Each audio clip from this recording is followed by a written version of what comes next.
Hello bachcho, let's read the question. The question says when the number of people employed in a work is more than what is required, it is known as A. Seasonal unemployment, B. Frictional unemployment, C. Disguised unemployment, D. Secular unemployment. Question में हमसे पूछा गया है कि अगर एक work के लिए जितने पीपल रिक्वायर्ड हैं उससे ज्यादा पीपल उस वर्क में एम्प्लॉयड है तो इस उस तरीके की अनएम्प्लॉयमेंट को हम क्या कहते हैं। तो अगर हम बात करें अनएम्प्लॉयमेंट की, तो अनएम्प्लॉयमेंट रूरल एंड अर्बन दोनों ही एरियाज में देखी जाती है। रूरल एरियाज में usually seasonal and disguised unemployment देखी जाती है एंड अर्बन एरियाज में देखी जाती है एडुकेटेड अनएम्प्लॉयमेंट। अगर हम बात करें डिस्गाइज्ड अनएम्प्लॉयमेंट की, अबाउट द डिस्गाइज्ड, इस तरीके की अनएम्प्लॉयमेंट को हम hidden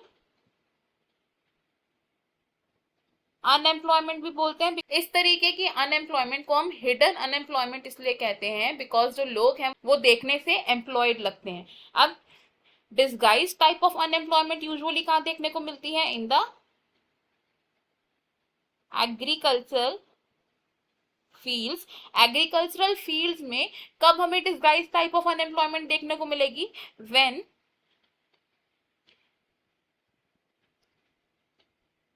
more than required people are engaged in the work. अगर एग्जाम्पल के तौर पे देखें तो लेट्स अज्यूम कि एक एग्रीकल्चरल फील्ड है, उस एग्रीकल्चरल फील्ड में 8 पीपल काम कर रहे हैं, लेकिन इस काम को 5 पीपल भी इजीली कंप्लीट कर सकते हैं। तो ये जो 3 एक्स्ट्रा लोग काम कर रहे हैं इनके फील्ड में काम करने से कोई वैल्यू एडिशन नहीं हो रहा है। तो इस तरीके की अनएम्प्लॉयमेंट को हम बोलते हैं disguised unemployment.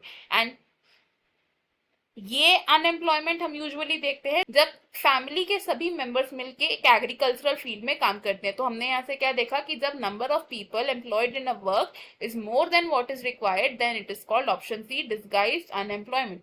Option A wrong है बिकॉज सीजनल अनएम्प्लॉयमेंट होती है ऐसी अनएम्प्लॉयमेंट जिसमें साल के कुछ महीनों के लिए काम नहीं होता सिर्फ एक इंडिविजुअल के पास।